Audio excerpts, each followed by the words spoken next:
लाहौर के इलाके शादबाग में डाकू मोबाइल शॉप पर कस्टमर बनकर आए और लाखों रुपए मालियत के मोबाइल और नकदी लेकर फरार हो गए। 2 लड़के आए हैं अंदर, उन्होंने कहा जी आईफोन होता है। लाहौर में डकैतियों का सिलसिला थम नहीं सका है और इस वक्त हम शादबाग के इलाके में मौजूद हैं, जहां पर एक दुकान में 3 डाकू कस्टमर बनकर आते हैं और दुकानदार से कहते हैं कि उन्हें आईफोन चाहिए। जब दुकानदार कहता है कि उनके पास आईफोन नहीं है तो वो किसी और कंपनी के मोबाइल का मुतालबा करते हैं और इसी दौरान वो दुकानदार को असले के जोर पर यरगमाल बना लेते हैं। हमारे साथ इस वक्त दुकान के मालिक अहसान सलीम मौजूद है, इनसे जानते हैं क्या वक्त था और कितने डाकू थे और किस तरह वो दाखिल हुए, आपके पास आए, क्या कहा।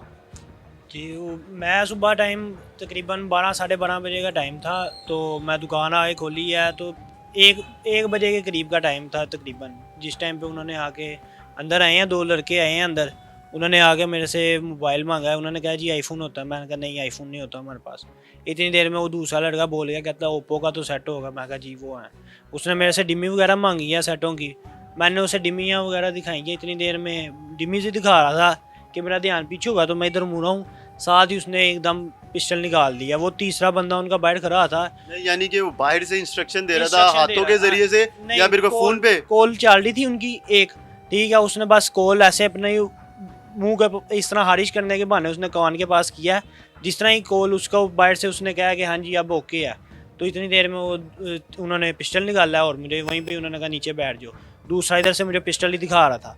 इतनी देर में वो दूसरे ने जो सा अंदर आया उसने मुझे पकड़ा है, बालों से पकड़ के नीचे लटा दिया। उसने कहा नीचे लेट जाओ नहीं तो मैं मार दूंगा। एक ने मेरे बिल्कुल मुंह के ना बिल्कुल ऊपर, यानी कि टांगों के दरमियान में मेरा मुंह दिया हुआ था और ऊपर पिस्तौल पकड़ी थी। मेरे सामने सारी दुकान का सफाया कर गए हैं। ये सारी जो भी हमारे बिल्कुल अकब में जो वॉल बनी हुई है, सारे मोबाइल लगे। ये सारे मोबाइल तकरीबन 45 से 50 मोबाइल आए थे, इससे ज़्यादा ही होंगे, इससे कम नहीं आए। सारे नए डब्बा पैक थे। एक बीच में मेरा मोबाइल 2-3 यूज़ मोबाइल ले गया, जिसमें एक मेरा था आईफोन, वो भी उन्होंने वो पकड़ के साथ रख लिया था। और साथ ही यहाँ पे आगे डिमीज वगैरह भी मोबाइलों की पड़ी थी, वो भी ले गए, वो भी मोबाइल समझ के। तो कितनी देर वो दुकान पे रहे? वो बेसिकली वो इधर अंदर आए हैं, उन्होंने आते साथ पहले यहाँ पे ना शापर ढूंढे, उन्होंने 2-3 बड़े शापर निकाले हैं। तो जिस तरह ही वो निकाल के वो इधर आए हैं तो इनका वो पीछे से जो सा तीसरा लड़का था ना, वो इनका मेन है, वो इनको इंस्ट्रक्शन सारी दे रहा था। उसने अंदर आते साथ ही क्या, वो नीचे से छोटे मोबाइल निकाल रहा था, लेकिन वो जो सा तीसरा अंदर आया उसने आते साथ ही क्या जी ओप्पो, वीवो, सैमसंग और जो से ये बड़े मॉडल हैं रेडमी वगैरह की, ये सारे उतारो। अच्छा, ये उनको नाम पता थे और वो नाम बता रहे थे कि साथी को अपने कि ये वाले मोबाइल लो, ये उतारो, ये महंगे हैं, ये उतारो।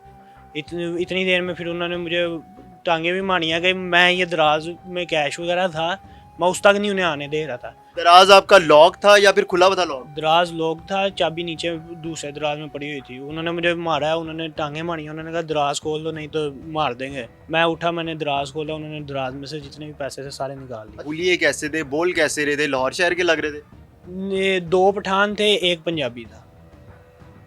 चेहरे उनकी शनाख्त हो सकती है कि ढांपे हुए थे? नहीं, 2 ने बिल्कुल मास्क वगैरह, जो से पठान थे उन्होंने कुछ भी नहीं पहना हुआ। जो सा पंजाबी था, जो सा जिसको मैं आपको कह रहा हूँ कि हेड है, वो बिल्कुल ढांपा हुआ था। उसने किसी चीज़ को हाथ भी लगाया तो उसने कपड़ा पकड़ के लगाया। यहाँ से आपके ये बिल्कुल नए डब्बा पैक मोबाइल से, तो अब अगर वो कहीं बेचते हैं तो आसानी से बिक जाएंगे, उनकी कोई पकड़ तो नहीं होगी? सेट क्या कोई भी ऑन करेंगे ना, वो ई गैजेट है, उसमें वो आ जाता है सारा डाटा उनके पास। जो नया डब्बा पैक भी है? जी, डब्बा पैक भी उसका भी आ जाएगा, ना सिम डलेगी उसमें, कुछ भी होगा वो आ जाएगा डाटा। ये कितने मालियत के थे जो डब्बा पैक यहाँ से आपकी वॉल जो है सारी खाली की है? तकरीबन हमने जो उनकी FIR कराई है उसमें तकरीबन 30-35 लाख रुपया लिखवाया, क्योंकि हमारे पास ना 10-12 लाख रुपए का ऐसा वो सामान जो सा बिल्कुल नया ही आया था। इनवॉइस नहीं बनी? इनवॉइस थी जिसकी एंट्री नहीं थी हमारे पास। पुलिस वाले हमें कह रहे थे जी आपके पास जो से IME है वो लेके आओ। उन्होंने सुबह 1 बजे हमारी ये वारदात हुई है, तो 9 बजे तक वो हमें बस हमें जिस तरह हम चोर हैं हमारे पीछे ही पड़े रहे हैं। ये दिखाओ, कभी कोई आ रहा है फुटेज दिखाओ, कभी कोई आ रहा है फुटेज दिखाओ। आगे उन्होंने कोई काम नहीं किया, क्योंकि हम इस वजह से कह रहे हैं कि मेरा ना जो सा मोबाइल था ना, वो मैंने जिस तरह ही अपनी ID दूसरे मोबाइल में आईफोन की जो सी है ना लोकेशन आ जाती है। आईफोन से तो जल्दी आप पकड़े जा सकते हैं अगर वो ऑन भी है। वो बाबू साहब जिस टाइम पे पहुंचे हैं, हमने थाना ये शादबाग का जो सा SHO है उससे भी बताया, SP साहब भी मौके पे मौजूद थे और DSP साहब भी थे, दोनों थे, तीनों बल्कि थे। इन्हों को हमने बताया कि इस तरह वो बाबू साबू पे हैं, उन्होंने को हमारी बात को वो नहीं किया, उन्होंने कहा ये जहाँ पे रुकेंगे हम वहाँ से जाके, वो इतनी देर में आउट ऑफ सिटी निकल गए। कोई आसपास से नहीं आया? बॉस बाहर ना एक गाड़ी शाहजोर डाला खड़ा कर गया था दुकान के बिल्कुल बाहर, तो उसकी वजह से दुकान ढांपी हुई थी पूरी, नजर नहीं आ रहा था किसी को? नज़र किसी को नहीं आ रहा था। ऊपर से हमारे माशाल्लाह जो उनसे ये पुलिस वाले हैं वो, हालांकि ये चौंक में बिल्कुल खड़े हुए थे, इनके सामने से 3 बंदे गए हैं मोटरसाइकिलों पे और उनके पास क्या नाम लेते हैं 3 बड़े बड़े शापर पकड़े हुए हैं, फिर भी इन्होंने कुछ भी नहीं कर सके। ये